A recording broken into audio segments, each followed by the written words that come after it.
Hey, this is Anney. And Samantha. And welcome to Stuff I've Never Told You, a production of iHeartRadio.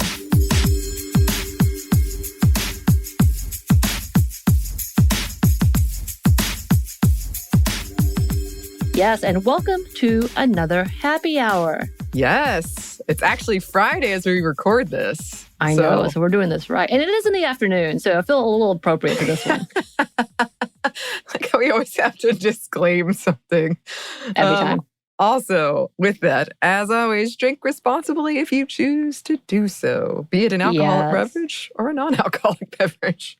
Yes. And yes, we have decided to make this a special episode because I feel like you and I brag a lot about our Sunday routines when we used to get, well, we still are because we're planning to get together soon, when we do the little routine of your Star Wars watching party, essentially. And you've named it, you've named it what? Sunday. Which has a whole backstory for sure. It does. And everybody in your world knows this backstory and have been fighting over to participate with you. Like we all kind of trying to get our way in there, I think. I love it. It's become like an actual thing instead of something I just started a couple of years back. Right. So another disclaimer, we're not sponsored by anyone. Every time we do an episode, it's typically just because we found something that we love and are so excited by.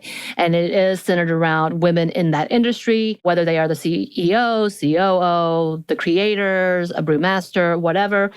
We love highlighting that and decided we wanted to honk our own horns about the things that you and I have created. So I was like, Anney, today we're going to do simple, which is we're going to talk about our cocktails that we have created for this lovely new tradition called Sunday. And because you are you, everything's centered around Star Wars and must have Star Wars puns. And because I am me, I'm like, I'm going to make 10 different types of drinks and try to figure out if I can actually be a mixologist because I want to be so bad in my lifetime. So what have you created today? Yes, so I have created, it's called the Yub Nub, which is Ewokese, which is the official language of the Ewoks, for basically like, yay, triumph. You probably saw it a lot. It gets passed around when like, in the last election, when the announcement finally came through, a lot of people were like, Yub Nub. And it's a song that the Ewoks sing at the end of Return of the Jedi, which George Lucas later changed because he said it was too childish. But I wanted to, for that, because the Ewoks live on kind of a foresty moon, I created this drink, which is gin and grapefruit juice. Fresh squeezed grapefruit juice is the best.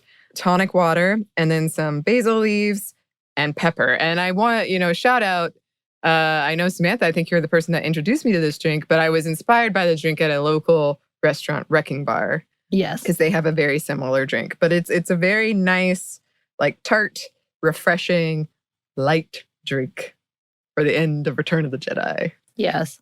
And I think it's perfect. It's one of my favorite drinks because A, I love gin, B, I love basil. So those two things to me cannot go wrong. And then you add the acid of the grapefruit.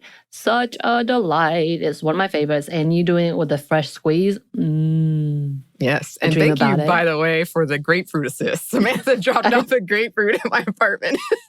I'm like, look, we're doing this. So you're going to need your grapefruit. She's like, I can do an alternative. I was like, no, we have to do this right. I will not allow it, which I had to go for myself because I created what we are calling the Tatooine sunset. Because, of course, that's her like favorite scene. Every time it comes on, she just sits there and stares. And we will share pictures of these drinks and we will share our cocktail recipe online. So you will have this. But, which Anney, that means you're going to have to give specific measurements. So I hope you're ready. Okay. A dash of this. But my Tatooine sunset is I muddle up about 4 berries. It's according to how many drinks you do. About 4 blackberries, rosemary, simple syrup, and a squeeze of lemon juice into my shaker. And then I add an ounce to an ounce and a half of gin. How boozy you want to be. It's up to you. Well, you don't have to. You can do this without the gin and replace that. I'll tell you how in a minute. And then you muddle it up and shake it with ice. You put it into, I typically use a flute Anney has slowly tried to kill off all of my flutes because she's slowly one by one breaking them. It has been a delight to watch. One time it was just on the ground and she just stepped, like not even, I think you stepped near it and it just fell over, right? Yeah. And one time I was making the grapefruit, I was squeezing the grapefruit and it just fell off a counter that I wasn't even using. So I think I might be haunted. The danger to champagne flutes everywhere. She bought me a whole new set and I'm like, I'm excited for you to break these. Yes. But yes, I put it in champagne flute and then I top it off. And honestly, it's more champagne because it's going to have like probably a third of that is that cocktail mixture. And then you fill it up with champagne. And it comes out to this beautiful pink purplish color. That's why we said Tatooine sunset. And then I put 2 little blackberries and usually like a sprig of rosemary in there. But the blackberries represent the 2 suns on Tatooine. Yes. And I'll put a little lemon wedge sometimes. If I'm getting real fancy, I'm going to do that, but not all the time. But that is the Tatooine sunset. And it's inspired from one of my other favorite drinks, which is a French 75. So you take the original French 75, add some berries, some rosemary, and it's delight. Yes. It's one of my favorites. So that is our drink. And mine, again, Tatooine sunset. Man. Should we trademark these? I feel like we need to trademark these somehow. I was so impressed because I was getting text messages from Samantha and she was like, I want a drink that represents like being tempted by the dark side, but staying light. And I was so happy this was happening. I did. It's a very artistic drink. I've tried to make it and I could never make it as good as you. So I'm like taking in this recipe and seeing where I've gone wrong. Well, to be fair, you also are missing things, which is why I have to drop things off to you when I'm like, we're doing this recipe. And you're like, what? Kind of like when we did the hanky panky, I knew you didn't have an orange, so I made sure to get you an orange as well. Yes. But we're celebrating these drinks and talking about these drinks specifically because I thought it's necessary that we talk about routines and why it's important. And the reason, if you don't mind, Anney, can you tell exactly why you did Sunday, Sunday, Sunday and how it's become this? Absolutely. So Sunday, Sunday, Sunday started as something that was something that I needed for comfort because it used to be called Sunday Run Day Fun Day because I would do my long runs on Sunday. And I would always call my mom on Sunday nights. And at the time, that was a very difficult thing for me to do because my dad was dying. It was a tragic phone call, like a difficult phone call every time. So on Sunday, I would do this run and then I would make sure to have plans. Like I would go with one friend hiking and I would go with another friend. I'd go see a movie. I'd go to a restaurant. It was just kind of this like day of really filling it with activities and things that I really liked to prepare myself for this difficult thing. And then I would usually stay up really late and watch John Oliver. So it became like this whole day. And I did it every Sunday. And then from there, quarantine pandemic happened and I can no longer do all of these things that were associated with it. And by then, people had started getting in on it. Like they had started, every Sunday I would hear from, a group of friends, like, what are you doing for Sunday, Sunday, Sunday? I'll meet you for this part or this part or this part. And it was very low key like that. And it was also, I'm not a very spontaneous person often, but it could be very spontaneous. So it was kind of a nice break from the rest of my week. Like there was the routine of it, but it could be like, oh, let's go. One time we saw like 3 movies. Right. Wild. So then, pandemic happened.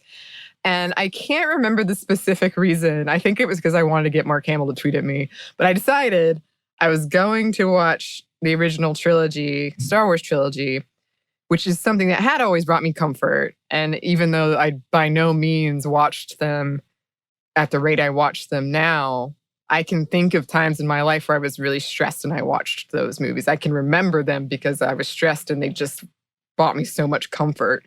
And I was telling people about, I'm just every Sunday I'll be watching these movies and I would have virtual watch parties and people would drop in whenever they wanted. And it was really cool because it was movies we've seen a lot for a lot of us. And it was cool to have people come in and still be really excited about it. And having that friendship and camaraderie over it. And it is something that from there blossomed into us hanging out a lot and creating cocktails and so much like discussions I've had, wonderful discussions. And it does surprise me how every time it is such a comfort and like a relief, even if I am working on Dungeons and Dragons or costuming while it's in the background. It's just like makes me feel lighter. Right. And you're not the only one. According to one health site, they talk about how that it does allow for a sense of accomplishment and how important routine has been. As one says, routines can be important anchors to maintain good mental health and dealing with anxiety, especially during times like the pandemic. They create a positive level of stress that keep us focused and may help avoid some of the depression that many people were feeling, especially during the time of a pandemic and isolation. And I remember knowing when you would text me, my immediate response is, "Are you watching Star Wars?" And you're like, "Yes." I know that that's the thing. And for myself, that's something that I do as well. Not necessarily with Star Wars. Of course, I got to jump on the bandwagon. This was partially because you've been pushing me to watch it for so long anyway that I was like, well, I have nothing better to do, so might as well. But it became a whole thing. But it's become something that I started looking forward to. So we may not do it every weekend, but every month or so you would come over and we would have a whole thing. But it was something that kept me active. Like, okay, we were going to do this, but we have, hey, I need to go grocery shopping and make sure we have these items because these that are a part of these traditions. And traditions as well make us feel safe because that means there's a place of belonging. It means that you have an importance to you because you're part of something bigger than yourself. And that's kind of the tradition. Of course, there's bad traditions as well. We're not necessarily talking about all of that. But I think what I wanted to focus on, as much as we love these times, that it was for part of your mental health. It is for part of your anxiety. You lost something, but you gained something. And now, because we're quote unquote normal times are back, not really. And I'm still waiting for the bottom to fall out and for us to go back to the quarantine days. Honestly, I'm kind of scared. But it's now become something that's because it was such a help. It's sentimental. Yeah. Now it's kind of like, oh, this still feels good. And I still kind of want to hang on to that. And there is that level, right?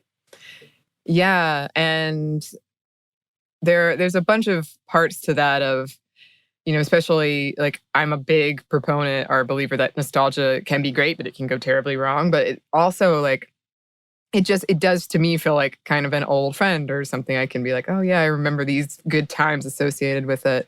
And to have these conversations about, like, it's easier for me to complain about Darth Vader's psychology just for one like afternoon to take my mind off of like a pandemic and all of this dark stuff to be like, he's a bad dad. And everyone's like, yes, no one's arguing that point. Like, yeah.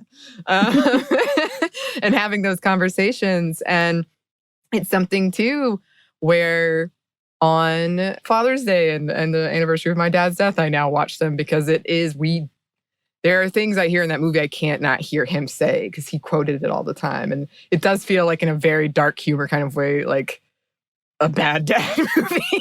Right. It is, honestly. Yeah, but it does give me comfort to know like on days like that could be tough. I have this thing that I feel will provide me some semblance of safety and normalcy and happiness. Like I get so happy. Yeah. I've seen him a million times. I'm like, oh, it's this part. I really do want to do a live video of just you watching this for the millionth time and your response as if it, like, I thought it was so funny because when we first watched it and you were so into it and your reactions were so into it, I'm like, how many times have you watched this? You're like, what? No, but it's so good. Like that's your response. Yeah. Well, I mean, that's the thing too, is you know how it ends, right? So there you don't have that like concern. But I do get swept up in, this is so dramatic. Right, you do. And it's a delight to watch. I feel like I'm watching it with you for the first time in general. Like you're watching it for the first time and I'm watching you enjoy it. But yeah, I think that's what we wanted to talk about and why we're doing happy hours in general, why we did happy hours, why we started happy hours. And we kind of did it late in the season, obviously, because it was finally coming to the point that people were getting vaccinated, which, by the way, there's a new statistic out. Those people who are actually being hospitalized are the people who are not vaccinated, just in case y'all need to know that. But the level of, for me, because I am also a person that needs, I don't do well with routine. Like, I'm not going to do 9 to 5 job type things. Not in my wheelhouse. It's like, I don't love that. Yeah. But what I do love is the consistency of something. So I will rewatch something to the point that everybody else is so tired of me watching it that they walk away. But there's a comfort in knowing what's coming next and that I'm not going to be tragically surprised. So we watched Lovecraft, my partner and I was really on edge, and it took a long time for us to get through. And because there's so much trauma in there, and there's so much history that's just so gross and dirty, and I hate it. I hate it so much. Yeah. But I finally got through it, and it was to me, I think it was great. So I was able to rewatch it knowing what's coming up and to enjoy it instead of being anxious about what's coming up. Yeah. And I'm kind of like that in anything when I watch. I comfort watch to nobody's business. That was my coping mechanism while working my really hard jobs, while watching kids die, while we're moving kids from homes or trying to fight for kids to stay at a home. Like, that was my release, because my life and my work was so unpredictable and so hard to deal with on a daily basis. Like, my therapist at that time could tell you, we could never get to the root of my trauma, my childhood trauma, because we were dealing with daily work-related trauma that had never got. And it was every time I went through a therapy session, I was out for the next 3 days because we could not process enough in that 45 minutes to 50 minutes. I've finally gotten to the point, because I'm not in that field anymore, that I could get past that. But because of that, because of those vulnerabilities, and because I would always constantly feel raw, emotionally raw, having things like Parks and Rec that I would watch on a consistent basis. I watched 30 Rock, like nobody's business, and it's definitely problematic. Scrubs, problematic. There's so many things that I was like, oh my God, this is so, Sex in the City, all of those things. But it was a comfort because I knew what was coming. It was a routine, and it made me feel something other than the horror of whatever was happening in that time, because I was able to connect on a different level and complain about, this is so dumb, or this is so hilarious. Oh, this is exactly how I feel about this. And being able to, as I have said before, a term that my friend used to tell me in college, babysit your brain, just being able to remove yourself in a different manner. And I think that made a lot of difference in how that is important, and allow for that it's not anything about being lazy. It's not necessarily about being unfocused. It's literally about finding that place that you just don't have to think. You don't have to worry about whatever that is, and allowance to give yourself that freedom. Yeah. And I think we've talked a lot about self-care, and we've talked about how important it is for people. A lot of you listeners who are in like activism or in difficult jobs like you, are women and minorities just in general, have this onslaught of difficult things to deal with, and how hard that can be to make space for that and time for that. And there was a point where we were coming to the end of the pandemic quarantine, at least it seemed, where I was like, and I know people have talked about this in public a lot, but I did have a moment of like, well, what did you do in quarantine? You watch Star Wars a lot. And I was like, don't feel bad about that. Because, it was just something that I couldn't go anywhere really. And it did give me comfort, even if I wasn't like super paying attention to them. That's one of the nice things, is that I can say the lines. So I don't have to be like watching it, and I can be doing something else. But just having it on gave me such a sense of comfort, and it prevented my brain from like spinning out of, oh, you can't leave and do what Sunday used to be. The world is all of these issues that you feel you can't control. So it just gave, like babysat my brain of like, in the background, it occupied it enough where I could do something else and not feel like completely overwhelmed by everything. Right. And we talk about this obviously in the U.S. as things are slowly getting to normal. I have friends in Canada who are talking about they're still in lockdown. They are still in lockdown, and they're still trying to deal with it. And I feel so bad because I'm like, you did everything right. Yeah. And unfortunately, you're being punished for that. You actually went into lockdown and did it appropriately, but because you are not high priority, because you've actually been able to maintain a little bit of sensibility in this time. And so therefore, the hospitalization was not as bad as compared to the U.S. because the U.S., much like the state of Georgia, decided, hey, it's fine. Everybody out for themselves. Yeah. They don't have access to the vaccine as we have had, as fast. I know it's coming, and I know it's slow going. And therefore, they're still in lockdown, at least my friend is, in Toronto. So she was like, I'm about to lose it. And we had a Zoom conversation with her and my friend in England. And we're all three very different places in where we are. And all I can think is when I'm saying, yeah, I'm about to go work out for the first time, her face is like, I'm going to punch you. Yeah. I'm like, that's fair. That is completely fair. Yeah. So we're talking about all this. And with that, again, sensibility of like, it's okay to feel like all you've accomplished is I've watched this for the 500th time in a row during a pandemic. That's okay.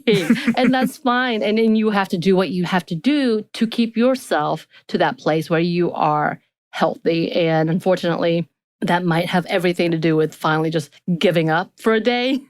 That's okay. There's nothing wrong with that. And when I say giving up, I mean deciding not to clean the house that day. It's okay. Or if you need to clean the house for the 50th time that day, that's okay. Of course, there's always extremes, and you definitely need to care for your mental health and listen to your own body when it tells you to stop or when it tells you to go or when it tells you it needs help. You need to be able to do all those things. But it's also good to know that there is routine, and routines look different, and that's okay. And if it includes you having to try to make your own cocktails or mocktails or whatever, that's okay too. Yes. I've had some wonderful, wonderful Sundays. A lot of them with you, Samantha. Yes, so true. Thank you for this journey, going along this journey with me. It's been fun. I love all the cocktails you've created, and cheers to many more. Cheers. Cheers, virtual cheers. And cheers to all you listeners. We would love to hear what your routines and traditions are. If you've made any cocktails throughout this, Star Wars themed or not, you can email us at stuffmediamomstuff@iheartmedia.com. You can find us on Instagram at Stuff I Never Told You or on Twitter at momstuffpodcast. Thanks as always to our super producer, Christina. Thank you. And thanks to you for listening. Stuff I Never Told You is a production of iHeartRadio. For more podcasts from iHeartRadio, visit the iHeartRadio app, Apple Podcasts, or wherever you listen to your favorite shows.